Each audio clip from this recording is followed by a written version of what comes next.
know the pedigree. You know the pedigree. You know the pedigree. You know the pedigree.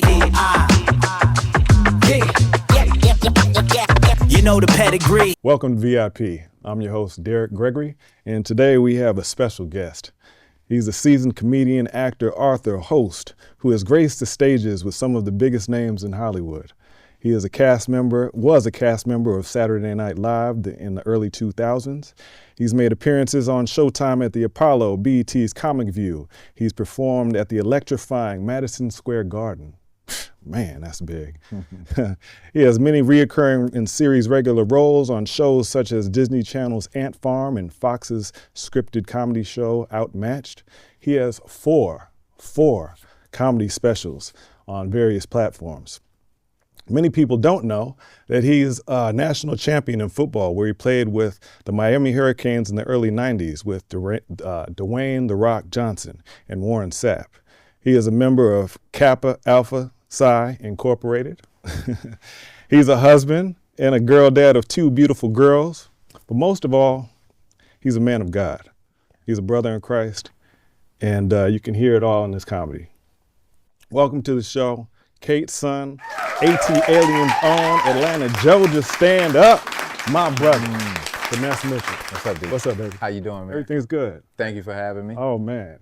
Congratulations. Oh, man, thank you, brother. You know Absolutely. what I mean? I like the pad. I like the digs. You like the setup? Very nice. Okay. Very plush. It meets your standard? It's very finesse. Finesse-ish. Man, well, let's talk, man. Yeah, How man. you been? It's been a long time. I haven't seen you in a minute. You know what? I always feel like you one of those brothers that when you don't see him, you know he doing all right. And when you see him, you pick up from the last time. Always. Always. Always. We met over, what, 25 years ago? That project, people, because some people come out here on a dream, you know what I mean? We all did, yeah. And it was called Quiet Dignity. Quiet Dignity.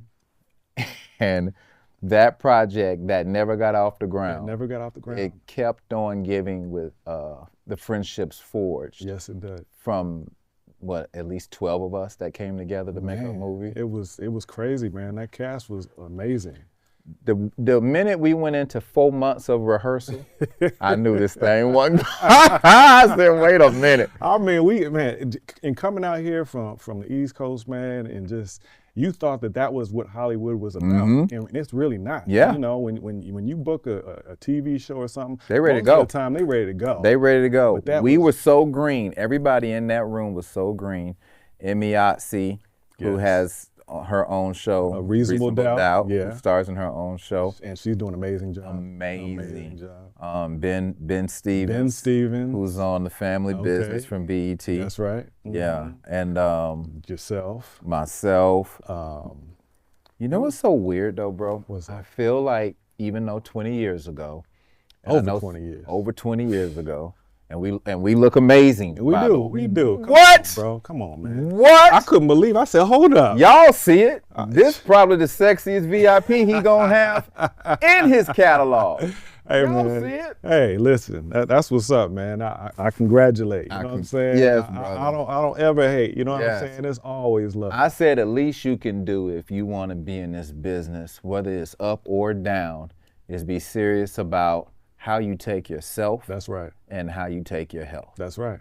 Health is wealth, brother. You know what I'm saying? There's only two things. Why make it and can't enjoy it? Yeah. And I also wanted to give you your flowers here, man, you know, because I'm so proud of you. I've seen you on various, shows and stand-up. Every time I see you, I'm like, man, look at Finesse. She's doing this thing. Thank you. I really wanted to give you your flowers, man. Thank you. The bottom of my heart, man, like I have nothing but respect and admiration for you, man. And I just, love seeing you do your thing. Thank you, Derek. Because I know what it takes and I know what it took.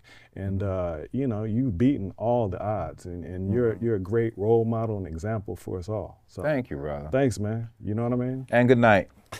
Damn, bro. Like that? Come on, man. Man, I got to wrap all that up and send that to my wife and say, see how people see me? Hey, man, listen. And here you are complaining about taking out the trash. Do you see how people see? No. Stop, bro. Stop. Talk to me about your childhood, man. Let's talk about your childhood. Well, Tell people, certain things that they may not know. Did you come from a single family background? Did you come from a middle class, low class? Did you have money growing up? The best thing that happened to me, because I really believe a lot of times, good fortune is luck. Being brought into this world by two parents that have the common sense and the wherewithal to know this ain't gonna work out. Okay, yeah. I was raised by a single mother, but it wasn't a toxic thing with my father. My father was such a professional. I was raised in Atlanta, Georgia. He went to Morehouse. She went to Morris Brown. Oh, wow. She became part of Greek life, Delta Sigma Theta. How old were they? When they got together, I don't know. I think the age difference is 2 years. 2 years, okay. So they were in their 20s, early 20s probably, yeah. Something like Something like that, yeah. I never, you know what? I never thought about it. Cared that much to ask them, how y'all, You just went on? Yeah. Okay. I was the kid, I was the baby in the house. Okay. And because you have an older brother, right? Older brother, shout out to Chris. Okay. Man, my brother, he was on his way up out of here. So I just want to give glory to God that when I say him coming out of ICU and being my mom's caregiver like he was doing before he caught pneumonia. Okay. Got so sick, I was flying back and forth from LA to Atlanta like I was going down from the valley to Inglewood. But he's good now. But he good now. God is good, bro. Okay. So but yeah, and but what I loved most about growing up in the A is that there were a lot of like-minded black people. Okay. So it was pretty affluent, Man, the city was on fire from Maynard Jackson to Andrew Young. It had a whole series of black now, were dope you in mayors. The inner city? Were you in the outskirts? I'm in one of the burbs. Atlanta's inside 285, a circle. Okay. And then on the outskirts is where all the Yeah. So that's why Southwest Atlanta or Atlanta people always say what part of Atlanta? Yeah, exactly. Because it does make a difference. It does make a difference. But each part was cool because Outkast came from here, Goody Mob came from here. If you was into just music. And the great thing about my era and people that my age, when we were in high school, the music boom really hit Atlanta. Yeah, it did. So Def, Rowdy Records with Dallas Austin, LaFace Records, L.A. Reid. Yeah, down in everything about the South was just bubbling and booming. Right. Caribbean music, me going to the University of Miami, like that whole thing. But I realized even being the baby, I was competitive from the jump. I played Little League football from the jump. That was my thing. I took it as far as I could take it. Now, were you the it kid? Did you have that silver spoon in your mouth? No. My mom was a school teacher, single parent. Like I said, my dad helped out, but she did what she could. How sometimes you raised by a mama and they just they getting it. Yeah, they gotta get it. Yeah. And then and then you get older and you be like, I don't think you were supposed to leave us alone when we were 7. Hey, but you know what I mean? Back in the day, it was different. It was back in the day. Yeah. Don't touch that phone. Don't touch that phone. Don't go outside. And don't open that door. And don't open that door. Right? That's right. Don't go outside. Yeah. So it's like, you do that nowadays, man. And you have so many cameras to even tell you if there's motion in your house. You can check on your kids. But you still can't parent like that nowadays. I'm sure some people do, but at the end of the day, man, it's like just growing up in a time where now that I'm, here at this beautiful age that I'm at right now, I just look back and I say, wow. So talk about your family a little bit more. Did you grow up cracking jokes? Were you the class clown? High school? I was funny. You were funny? I was funny, but I was conversational funny. Which funny. I learned, and I always try to tell people who think about doing stand-up, bro, it's different from you just being funny. How do you create funny? You know what I mean? Yeah, like how do you write funny? Right. And how do you write funny without writing somebody else's funny? How did you create that? Like, did you learn that? At an early age? I was already funny. Okay. What I had to do was learn stand-up. Okay. What I had to do was learn how to tell something from beginning to the end that it doesn't take 9 minutes. Just get to the point, get to the funny part. So that's what I sat in the comedy clubs and watched weekend after weekend down in Miami, because when I finished school, I started going to the Miami Improv. That was my start. Okay. And so just watching comedians come through, Okay. you know, and being like, I'm gonna do that one day. And what about like, you know, high school and college? Were you like a big athlete? You were a clown? I was a clown, but I was social, bro. Okay. Like I was so. Were you outside? I was outside. You was outside. Yeah. We didn't have nothing to do but be outside. Right. And it was cool to be outside. Mm-hmm. And it was safe to be outside. Yeah. It's safer than it is now. It is now, You know what I mean? yeah. But when I say blessed life, to be outside in Atlanta during that time, what we call Black Atlanta. Yeah. It was almost like the Southern Freaknik, Inkwell. man. I went to Freaknik, man. Freaknik. In the mid '90s, bro. That was Music probably festivals. one of the best times of my life. You know what I'm saying? Freaknik. It's legendary. Yeah. They even did a documentary on it. You know what I mean? My boy actually did the documentary. Yeah, man. So. And so, yeah, like I said, to transition from Atlanta to Miami to go to school and then staying in Miami and with the culture, and I got hit with the Caribbean bug. And Now, what do you mean the Caribbean bug? when you get down there for 2 weeks and you think you Jamaican, You- nobody look at me in my ears. Book, like, you know, you from Atlanta, Bumble Georgia, clock. but you swear you Jamaican. Right. You swear you Trinidadian. But. Belize, Bahamas. It's just, you know, the great thing about UM is that there was so many kids representing everywhere in the Caribbean. Yeah. You know, so I was just like, yo, I'm a pledge Kappa Alpha Psi. And what made you do that? Were you, Well, I always was knew your, your knew. father? Was he? Nope. Did he pledge? Nope. Okay. And And what's so crazy is my brother pledged Omega Psi Phi the year before, but I always knew I wanted to be a Kappa. Why? Pretty boy? Yeah, it was like that. They got all the women. that and connotation, I mean, that, and then it was just like, well, this is so funny. The sheriff of Atlanta right now, his name is Pat Labatt. Okay. And I remember telling him that I wanted to be a Kappa when I was in like the 11th or 10th. I think I was in the 10th grade. 11th grade. And what was the idea behind I it? saw them with the jackets. I saw them with the saw the canes on. I think he canes went to Clark or something like that. Okay. But I just watched that, and you know the cues was jumping and the go. I was like, It's is crazy. that? Yeah. And when you're young on the outside looking in, it's all superficial. You don't know nothing about founders, and you don't know nothing about what the secret codes are. So you Yeah. just be like, do I identify with With these this or guys that? or Yeah, that? yeah. And so I ended up telling him that, at this high school. And then I was at a rival high school. I went up there with bad intentions. I went up so there. you know him I know him now. personally? Okay. I know him. This is how I became a Kappa. Okay. I went up to this high school with bad intentions. Shout out to Mays High School. I went up there with bad intentions to actually go up there and fight. So it was 10 of us against To fight the mayor of Atlanta. No, to fight some. I just went up to another high school. Okay. Yeah. You want Shout out some to smoke? Doug High, by the way. You want some smoke? Yeah, so I went up there to, but then I ended, and we were waiting for this after program to let out, so the dude I wanted to fight could come out. But Right. I ain't realized the whole school, my brain, I'm young. Right. The whole school came out like, oh. But right before that Niggas was ready to happened, get at you, huh? yeah, right before that happened, I was talking to him, who he happened to be hanging out at the high school. Okay. Because you be picking up your sisters Yeah, and all that yeah. stuff. But he had his jacket on. He had another frat brother with him. They had the jackets on. They twirling canes at the high school. I'm like, yeah, I want to be a Kappa one day. And I went up there I'm a talker. I just went up there and started asking him about it and telling him I wanted to do it. Oh, so he kind of influenced you. Yeah, I just Okay. saw him like, I was Okay. just like, yo, man, I want to. Okay, so it was an he was older like, dude yeah. on the block, like, okay, yeah, I want to be like that. Because And he knew my older brother. okay. So there was a connection There's a of me connection. just now. So I Okay. was just like, oh yeah, you played baseball with my older brother. because sorority and fraternities were big in Atlanta. Still are, bro. And of course, like a like the second- Mecca. Yeah, it's but like a second you went to religion. University of Miami. Right. Was it that big Yes. at Miami as well? Yes. Really? Yes. It wasn't big like, it wouldn't be big like a HBCU. Right, that's what I'm saying. Or big, but it was big enough where you can join. Okay. You know what I okay. mean? Like how many black folks did y'all have? Not a lot. Okay. One thing about the University of Miami, the brand is big, but the school it's a small private school compared to the biggest schools. Okay.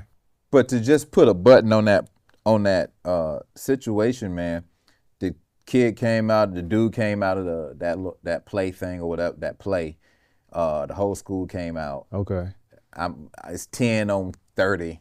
Did you fight? Did you? I mean, Yeah. Okay, We did what we could. Okay. But then I remember Did looking you get some up. licks? Did he I got get some you? licks. Did he I get got you? some- I mean, come on. I got some licks, but then I looked up and I saw a cane flying back and forth, and like, people hell with getting that. separating us. I'm But good. he jumped in. Pat had jumped in, and just help get everybody situated or whatever, separated. And later I looked at him like, dang, bro, you just jumped in.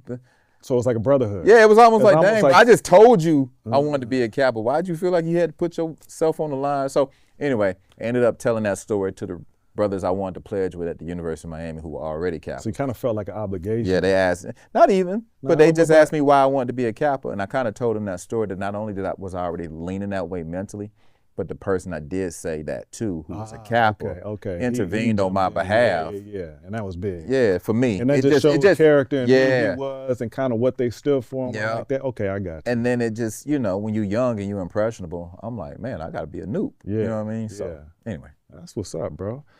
No, seriously, man. Because I always thought about, being a Kappa or my grandfather was a Mega Psi Phi. So I was thinking about it, but I'm like, man, basketball, we are our own fraternity. You know what I'm saying? So I was like, yeah, I'm good. You know what I mean? We had the women and stuff like that. Right. So, I didn't go down that route, but I was thinking about it because my grandfather, definitely.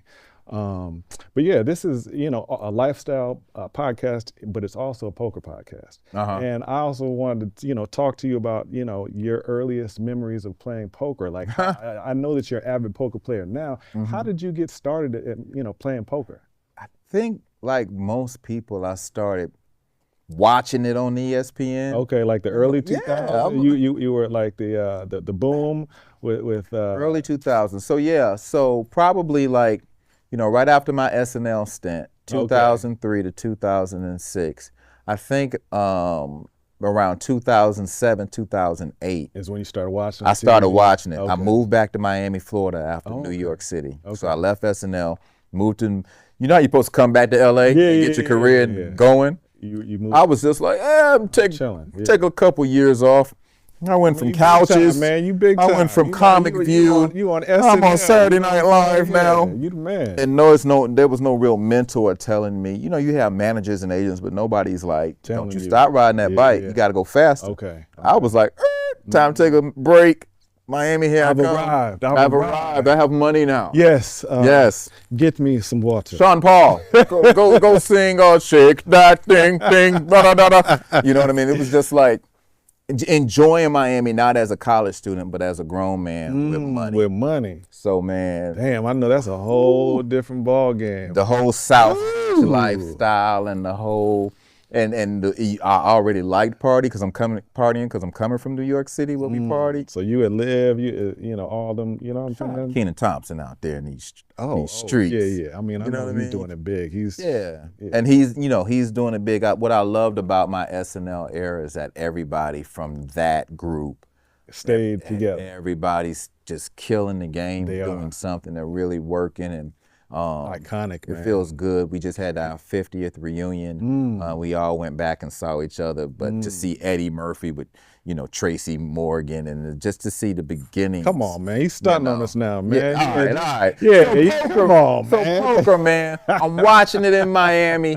and then they opened up the Hard. Well, it was already there. I discovered the Hard Rock Casino. The Hard Rock in Fort Lauderdale. Okay. Hollywood, Florida. Okay. Fort Lauderdale. You play PLO? You play No Limit? You just started playing little cash? I just started playing No Limit. But what is it? Is it the mental aspect? Like, you just started watching on TV, but what made you start wanting to play? Because, cats it's like Phil Ivey and them. Okay. So back then, he was like that name, right? Yeah. Scotty Wynn, for us black folks, but to see all the different faces, but for them to keep referring to this guy as the best, yeah, it's like Tiger in golf, and, you know what I'm saying? Yeah. So I'm looking at Phil Ivey like, why is he the best? So then I started really watching it, and I'm like, oh snap, this is like chess. Yes, it is. It is. Do you play chess? I do play chess. Okay. Yeah. You golf? No. See?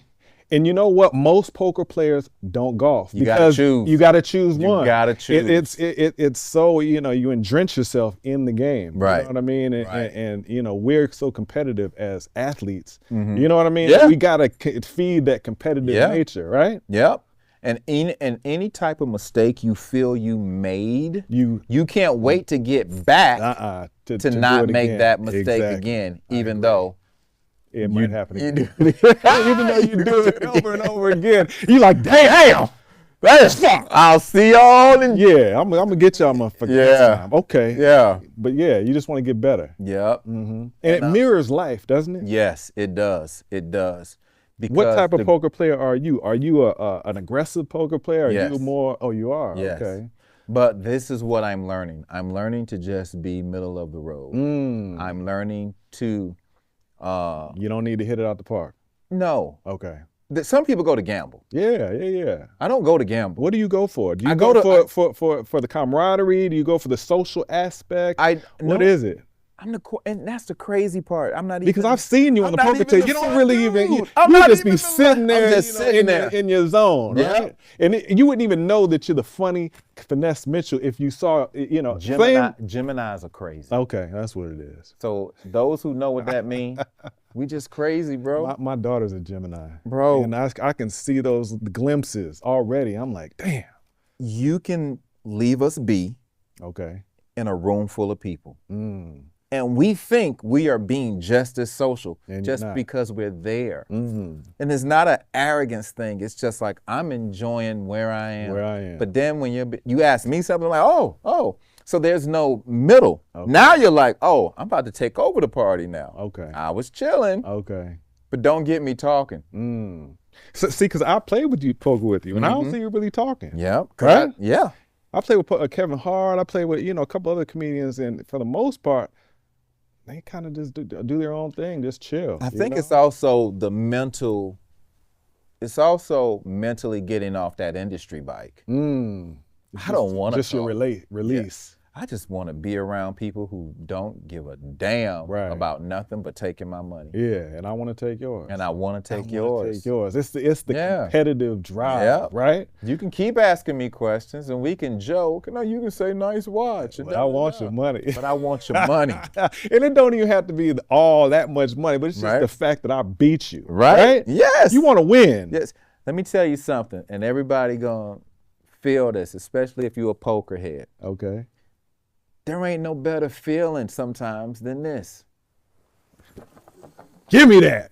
Give me that. It's just like in dice. Give me that. Setting up their money right in front of you. I think I want to do it like this. And then you mad when somebody beats you out of the pot too. Yeah. You be like, I'm going to get this nigga, man. Yeah. I'm just waiting. Because the confidence of give me that makes you play more hands. It does. And somebody gonna catch you. Somebody going to You ain't gonna see pocket deuces coming and then they flop the set. Big. You got ace king. that flop come out king 10-6. You dead. The dude just called a call because you checked. Right. A deuce come on the turn, now he got a set. You ain't. Talk to me. What's the biggest pot that you ever won? I don't know, man. Probably like a 40. 40. No. I was about to say like a $4,800, $5,000 pot. Okay. I don't. So you're more of a casino player. You don't play in like house games and No, because I actually play for car notes. I play for SAG after dudes. Yeah. You know what I mean? I play a limit that's comfortable for me to lose. Okay. And I play Smart. I play smart amongst the people, the like-minded people who know that if they go in that room back there where they got 6,000 on the table, right, and that's what they starting with, right. I don't need to lose $6,000. Okay, yeah, no, I get you. The intuition to gamble on a flush draw coming or to go all in but get sucked out on. You need to. Yeah. And not feel it. Yeah, right. But your whole intuition is when you say all in and you get caught by that set of deuces. Now you just lost $6K instead of 350. Right. So for me to play a couple of hours and you may just have a hot run and you get your stack up to like 2,500, I'm gonna walk away out that day with 2,500. 2,500. I did not have that before I walked in there. That's a good day. That is a car note, car insurance. So are you studied or are you a novice? I mean, how would do you watch online? I watch online, but Okay. I don't play poker games. I don't play poker online. Okay. I just like to watch the behavior of people, Mm. to learn the patterns that you think are unique to you, but it's But not. they're not. Yeah. We're all gonna make that mistake. Right. You're not, if somebody has a set and you got an overpair, it's not like you thinking they got a set. So Now, are you thinking the whole way through? Are you thinking the flop, the turn, the river? Are you thinking, the whole hand through pre-flop? Or it depends on how dialed in I am. okay. Because sometimes it might just be a stress reliever. Yeah. You're not thinking the actual game all the way through. It's Right. more of just an outlet. Right. Okay. Now, I don't want it to be as stressful as stand-up comedy. And not stand-up comedy, me going on stage and performing. Stressful. Yeah, I not thought me. that's not like an outlet for you. No, Is it stressful? It's a job. Really? But is it stressful though? Yes. Really? Every job is stressful. Really? Every job is stressful. I didn't know that. See, I have, other friends, Chris Spencer and different people I talk to. And they're lying. Really? They lying to you. Stressful. Because the job is, if I'm funny and you're funny, why am I playing The Mirage. the improv okay. Instead in of. Houston Uh-huh. instead of playing the Mirage in Vegas? Why aren't I playing the House of Blues? But I'm funny. It just so what is the difference? You trying to figure that out is the stressful part. Really? Because it's not about the money you're making. Now with social media, It's just about making somebody it's laugh. about no. What is it about? It's about making money. Okay. Okay. I'm not. Preach, because I don't- I don't understand that whole. I'm See, not a- I have dry humor, brother. You know what I'm saying? I'm not a comedian. I'm not a comedian. Okay. I'm a stand-up comic. You're a stand-up comic. So what's the difference between a comedian? It's and a profession. Okay.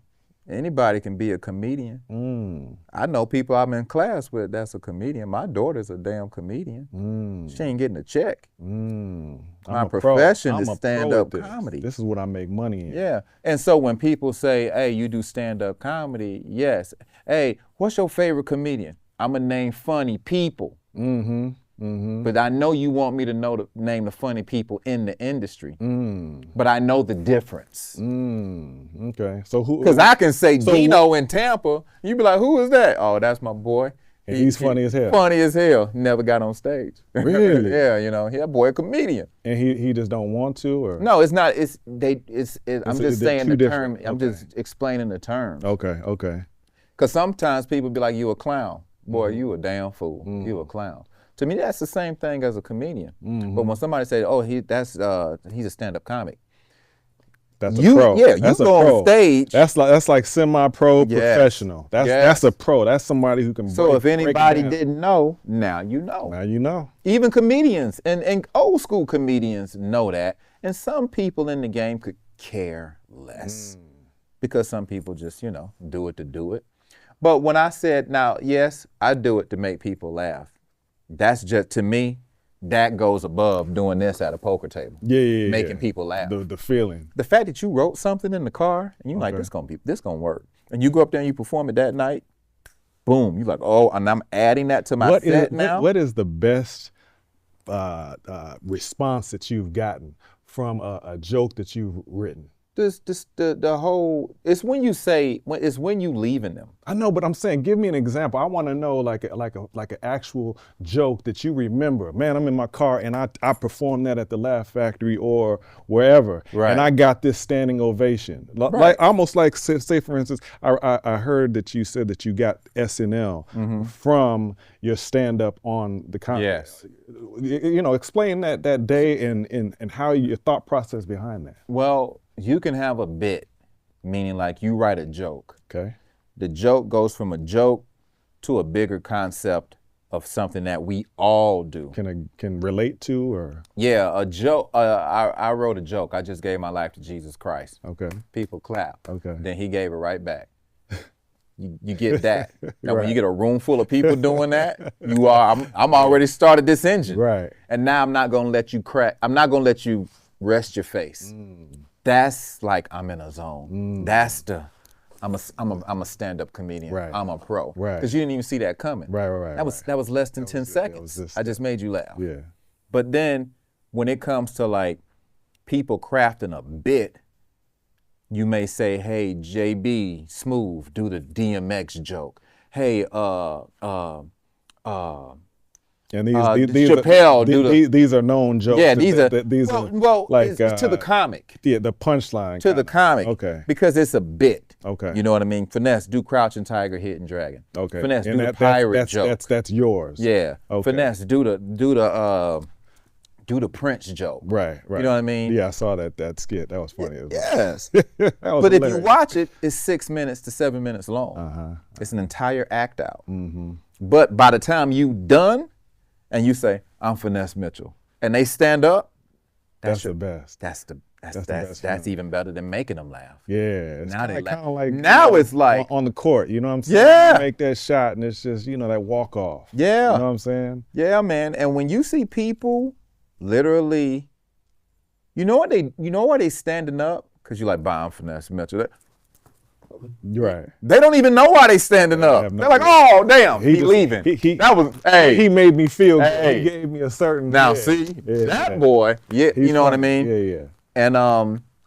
And a lot of times, and a lot of us experience this, you ripped it, destroyed it for an hour, and you say goodbye, and it's just like, woo, but nobody stand up. So this came, I don't know, forgive me if I'm wrong, I don't know, but it seems that you kind of got funnier as the time. When I first met you, I met you on set. I'm sure you were funny, but how did you create even, Layups. It's just layups. You gotta go to the gym. You just keep on. You gotta go to Mike the gym. and drill, left, right. That's left, it. Right. Okay. Two dribble, 1-2 steps, layup. 2 dribble, 1-2 step the other way. 2 dribble, hop. 2 dribble, hop, finger roll. Okay. You want to be able to shoot a layup any kind of way possible to get that layup. It's just, going and working on your set at different places. Stage and stage time. Okay. That's the #1 game, and it should be the #1 game for the first 5 years. Okay. 5 years. What are some similarities between the game and poker that you see? And what drew you to the game, and what keep drawing you to the game? Because you came in here, you said you were playing last night. Right. Why? I was playing last night. You know what I'm saying? You are an avid poker player. Yes. I try to play, if I'm in LA, I want to play at least once a week. Really? Yes. Okay. But if I get in there twice a week, it means. So does that crave your, do you know? Yeah. But I also, at this point in my career, pick cities that only have casinos and poker rooms. If your city don't have no card, you good. All right, good. He I'm ain't good. coming. Really? Watch me on YouTube. Okay, so that really is your escape, your getaway. I don't go to the bars. Yeah. I don't go to strip clubs. So you I don't go to regular clubs. Yeah, you like me. I don't drink. I'm the same way. You know what I mean? Yeah. So for me to continue the show, being the life of the party after the show, I need a little getaway. they're still out. They're still drunk. Yeah, They're still been drinking. Yeah. I haven't had one bit of nothing. Right. But to be like, let's take it over to another. Nah, I'm married. Well, I want to keep hanging out with y'all. It's past midnight. I feel you. I'm the same. And y'all are drunk. So to I- remove myself from that equation, I end the night for me. Encourage them to go be safe and do what you got to do. Thank you for supporting me. And see, so many people have such a negative connotation towards poker, but poker really is an outlet for a lot of people. What? And it also has a lot of good. Russell Westbrook has his foundation, which gives back, and the unimpoverished kids and whatnot. So it really is a pastime and something that can help a lot. So many poker charities are all over the world, and so many corporate branding now are attaching themselves to not only poker players but just the game itself. It used to be when we were watching it in the mid-2000s that you could barely see the screen. It was grainy, but you loved Still watching it. And now that it's like 9 cameras, 4K, Yeah. you can see the cards, you can see the Everything. the graphics are dope. You're like, okay. I just think it's a gentleman's game. Right. I think if you're not doing it because You want to win? if you're not doing it, like I joke and say, oh, the card note. But if you're not, you can be a professional poker player. the place I go in LA, Hollywood Park, there's pros in there. They are there every day. There are not days when I go in there when I don't see the same the pros. 9 people. Okay. But now, does that get you motivated? I want to beat these pros, or what? What's your thought process? You know what it actually makes me say? What? If I wasn't doing comedy, I might be doing this with my life. Okay. Which is weird. Really? Which is weird. Okay. But I do have other. So you have that much of a passion for it. You know, do you it's not even. It's or? not even a passion, bro. That's passion. Okay. For you to say, hey, if I wasn't a comic, right? I could see myself doing this. That's pretty. You're pretty passionate. I came on VIP and learned I was a degenerate. Hey man, my wife was right. I'm right with you, man. Your wife, she be complaining about it? No. Okay. She knows I'm gonna go play at least she once knows, a week. Okay. Yeah. And one thing about lifestyle and marriage and the success thereof, you have to find somebody who allows you to have your vice that does not impede on their love, infidelity, and harms you personally, and harms the bank account. You know, but when it comes to like, I've been married 12 years. If I say I'm in a casino, I'm in a casino. Yeah, I feel you. And I'm not rolling dice. You know what I mean? I'm not. But to know I'm me against another player. Me against the it's not the house. Where I'm losing. 70%. We could be sitting there playing spades, and like, you know what I mean. But a poker player sitting there with all these other people, and then you got $300 on the table and your $300 gone. Yeah. Get your ass up. Yeah, it's time to go. Yeah, but good time. I know it's not just me and my passion for it, because when you see people in there playing them dollar chips. Okay. Yeah. And they leave with $40, which is almost like a full rack or something like that. Okay, yeah. The blue chips, the $1 chips or whatever. Yeah. But whatever it is to it's $100. Okay, so it's $100. Yes. 20 racks of 20. So racks of 20. There you go. That's why I do comedy. I was never good at math. But 40, 100, I was close. So yeah. Yeah. But when they leave with that, they so happy. Yeah. And I realized, wow, it's not even the fact that they leaving with $5,000-$6,000. It's just they played the game. Thrill of it is playing chess. You beat a lot of people. You put $20 out there in single chips, and now you got $100. You are walking with that thing. You are so happy. Now, do you study like GTO or do you study? What is GTO? Oh, so GTO is their charts. Of you got to look at it. They're charts basically of in different positions which cards you should play if a certain player opens 20 2x the pot and you're in the hijack or something. What should I do in this? No. Okay. The answer. So you just play off. I use the Force. Yeah. I am a Jedi. Yeah. I'm a Jedi on stage, and you're a people person. I'm a Jedi on the poker table. You read people well. Yeah, like last night, man, I'm sitting up there playing, and I think I sat down with $300. Okay.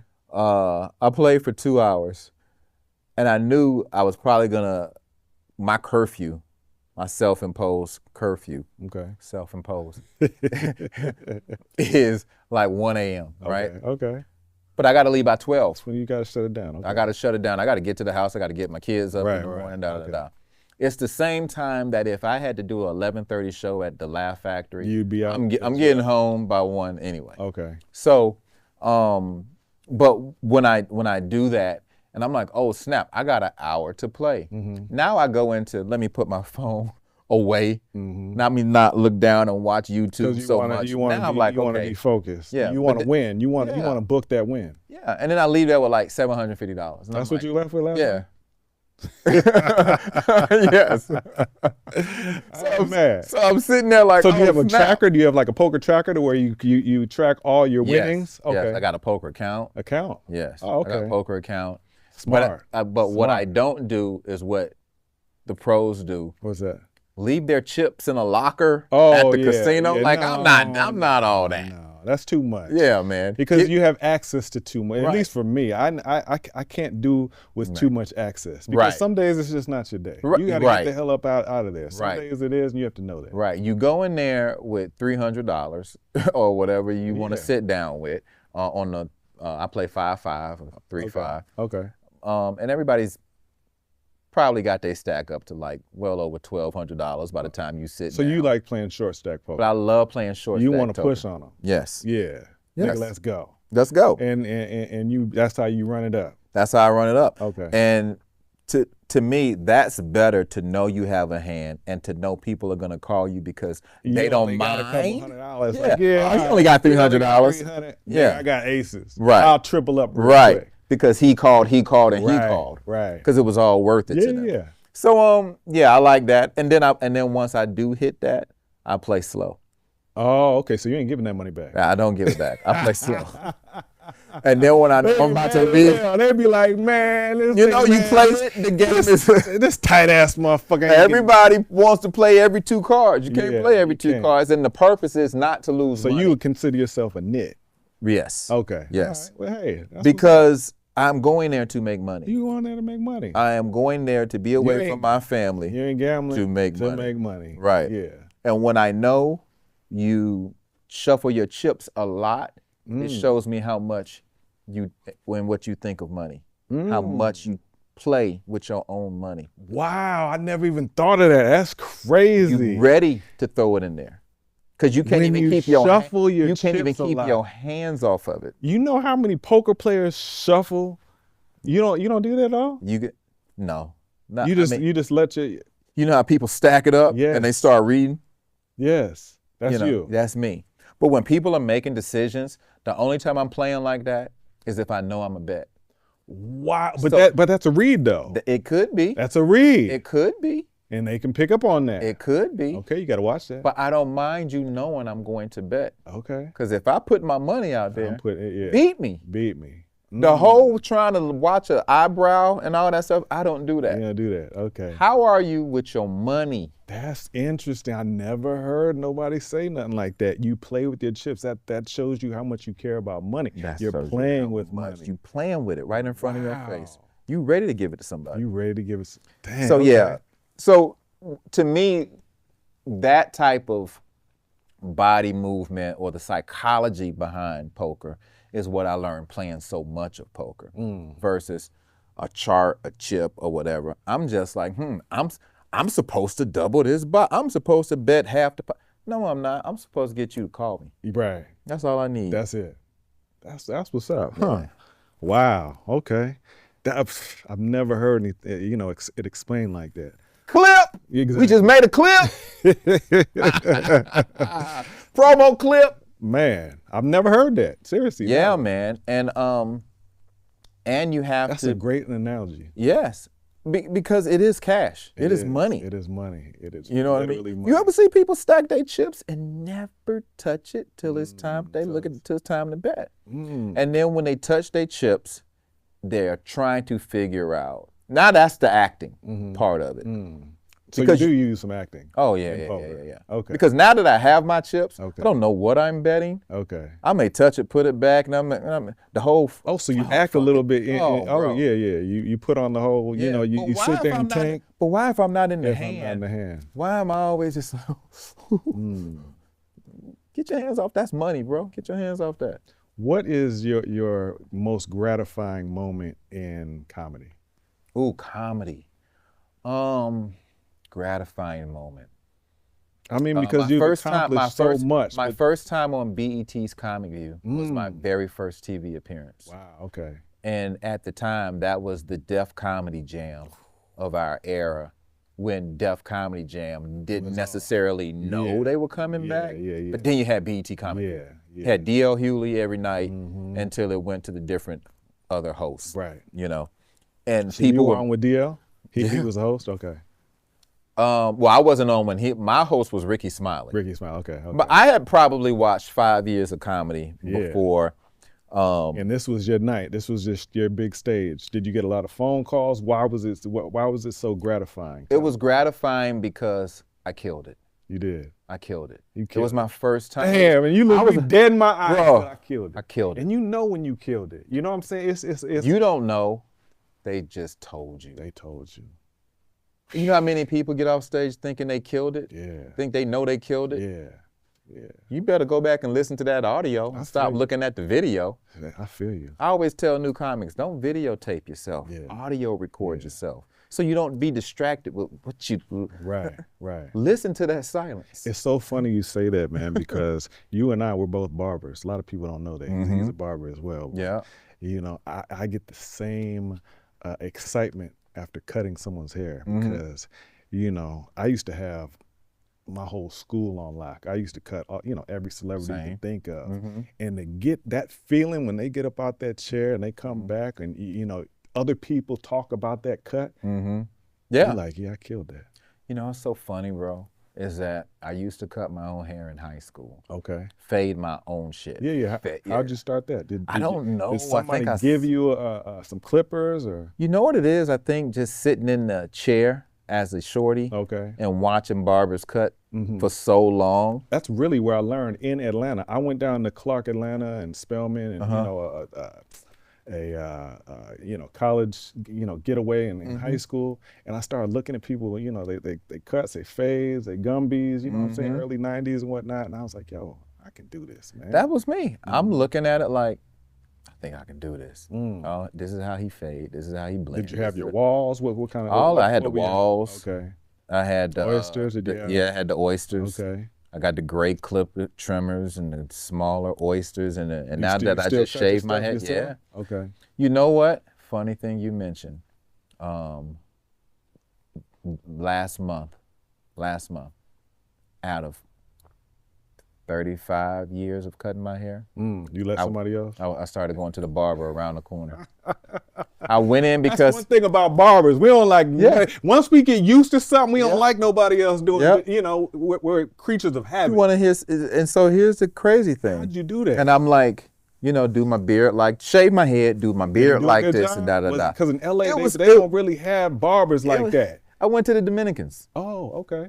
Here? Yeah, well, out in the valley. Okay. So it's around the corner from where I live.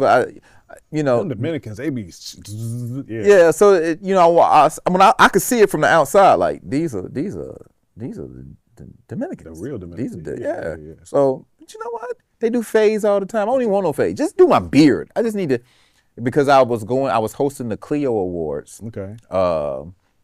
And I'm like, wow, I'm gonna be in a tux. This is an award show. This is during Grammy weekend. I said, I'm gonna have somebody do it. Okay. And when the kid did it, I was just like, I like this. Why was I waiting? I should get myself pampered and more often. Yeah, because I can do my beard, but I can't do what he just did because he can see everything. Exactly. And this shit is more.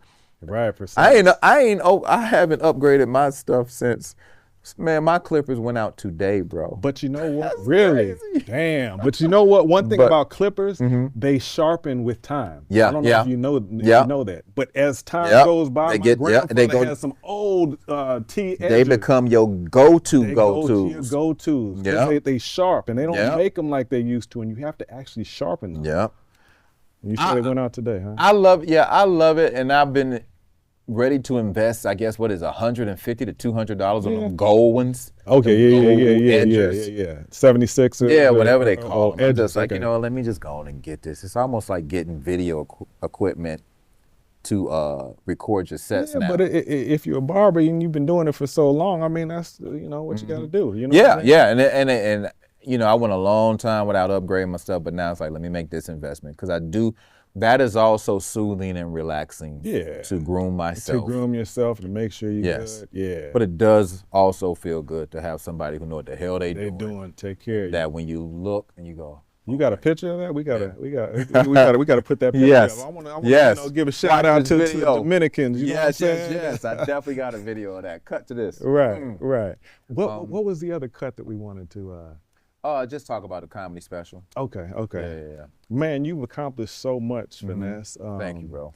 You know, I'm so, just proud of you. Thank you. You know, as a brother, you know what I'm saying? We don't talk all that much, but when we do, it's like we just left off. Yeah. What's next for you? And talk about what's next, and also talk about your latest comedy special. The business is changing for everybody. Yeah, it is. It's slowing down, right? You can keep saying AI, but yeah, it's AI. In addition to how we consume entertainment. Okay. Shout out to people like Country Wayne and Desi Banks and Drewski, just in the stand-up field. Like the verticals, Mojo the small Brooks, little the verticals. skits. The skits, right? Now Hollywood is about to take them all over and call them. They got a name for it. Yeah, now. like mini skits. Mini da-da-da. Something. Yeah. Something. Yeah. But mini verticals or something. Verticals and all that stuff. Mini verticals and all that stuff. And they see how much money is being made. These guys are the pioneers of social media original content, the verticals. Right. And so I hope it goes down in history that people watch these young guys create these fan bases that they've monetized to the tunes of over 50 million. 50 million. Oh, wow. Okay. Right? Yeah. So Country Wayne is killing it. Yeah, man. All them dudes. All those guys, you know what I mean? And then that is a way to bring the people out to see you live. So us old heads are doing it more and more and realizing we can't even just show stand-up. Now we got to show the person we talking to. Now we got to have the captions. Now I'm just like, ooh, I hate young people. Yeah. You know what I mean? Trust me, you got to change with the times. Yes, bro. brother. Yes. And that's why I'm here. You know, I feel you. I'm exactly Me too. The same boat. I had a podcast. It was called Understand This, and then my main producer guy, my right hand, he sold a show to PBS. Okay. And I'm like, because I keep dope people around. Yeah, of course. You know what I mean? But then when he left, I sort of was like, oh man, if I let it stray off. I lost my DJ. Okay. Yeah. You know what I mean? I'm out here with no DJ. Hey, now you got one. So yeah, man. So now it's like, I always ask myself, every month I have a meeting with myself. Okay. Now, in addition to the day-to-day and the team and the schedule and agents and managers and your family and your children and poker and whatever else, you literally have to sit back and map out what you want everybody to do that you're not going to personally do. 100%. So, you know. What does that look like for you? Well, for me, it's going out more with Tisha Campbell as and you guys, I forgot to mention that. Man. You guys have been on a little tour. Yeah, so throughout the states, right? It's called Damn Gina Tour. Damn Gina. Okay. And from Martin. My wife and kids. That's right, wife and kids, right. So, and she played your wife in she played my wife in Outmatched. That's how we met. That's right. And what was great is when I auditioned for Outmatched, a lot of people was auditioning to play opposite of her. Okay. I'm driving home. She calls me. Don't tell me they call you, right? She calls me. I'm like, hey, come Tisha. On, bro. I'm like, hey. Man, that's got to be a great feeling. You leaving the audition and the woman that you playing opposite to calls you. I said, Tisha, she said, I hope you don't mind me calling you. I had to track your number down. Damn. So I think, I ain't gonna say who I know. Right. Somebody, yeah. They gave it to her, but she said, yo, I just want to let you know, if you don't get it, you were the best one I read with. And I was like, damn, Tisha, thank you. Man. Come on. And then I got the phone call. And then you got the right. So that's big, bro. You know, to be on that. That gave me goosebumps, man. You know what I mean? Because it's just, you know, that feeling. Yeah. You know, when you just kill something. Okay, you asked me, how do you know you kill it? And I say, they tell you. Yes. You don't know. I left there saying, I killed that. Really? Okay. I felt that way. You felt it. I felt like that was God just confirming. Good. Yeah. Just giving me confirmation. Yes. It's okay to feel that way. That's right. You did. Right. Here's confirmation. Right. Here is one of the best in the game. Yeah. 100%. You know what I mean? So it's just sort of like. And that was on Fox too, right? Yeah. So yeah, man. And then just to, have a full season of getting them chips. Yeah. You know what I mean? Yeah. And but not only that, proving to yourself that I belong. Yeah, I belong. I'm in this circle. Yes. So now the businesses, they don't know. Where are you guys touring? You said we go all over. Okay. We're in San Diego next weekend. Okay. And you guys just bounce ideas off each other, like how? So she's new to stand up. Oh, Tisha is? Tisha Or is new. Tisha. Yeah, Tisha You wouldn't is new think to so. stand. She is funny. Yeah, but she's a great actress. Okay, yeah, that's right. And that is why. Now, when you combine great didn't know actress that. with real person, You would think that and she funny, you know, had a comedic you would background think because that of all Martin, them. right? Yeah, yeah. Regina Hall, Tashina Arnold. It's people that's natural. You think if they just grab the mic, it's magic gonna happen anyway. And okay. You know, the Issa Rae's, all these people. I'm sure that if they get, but see, stand up is also a phobia. People are scared of Yeah, other people's yeah. rejection or Where's the script? Yeah. No, you go up there by yourself. make the script. Yeah, you go up there and no. So some people need to be scripted, but Okay. she's very talented in that way, and she picks up comedy fast. So I'm enjoying like being her Her mentor. timing. Yeah, You know, yeah. and allowing. I her, saw a skit of you I guys. said allowing her and watching her grow into this dope, comedian. And like Right. you said, we're doing skits now and all this Oh, other stuff, just being silly. Yeah. But we promote that. Then I do my own dates. I'm gonna be in Atlanta, Georgia for my birthday, June the 11th. June the 11th. Go check City my man Winery. out. Let's go ATL, your boy coming home. Let's go. And just follow me on social media.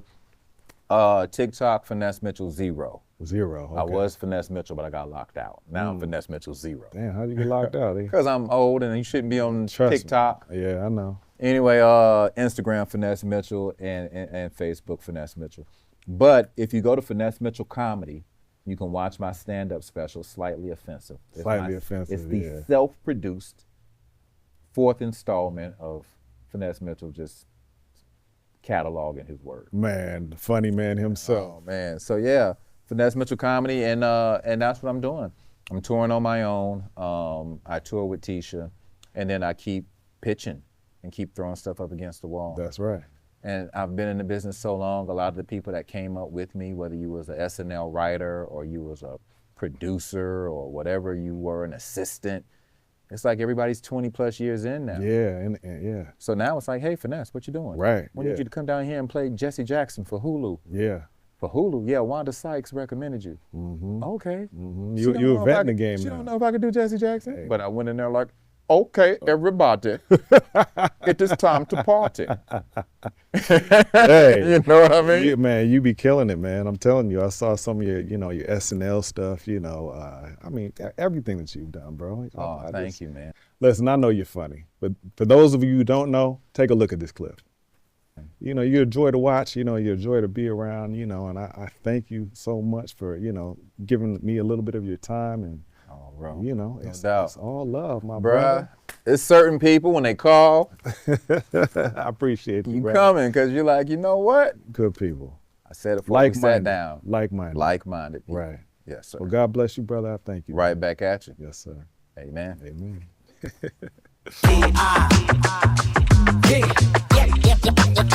You know the pedigree.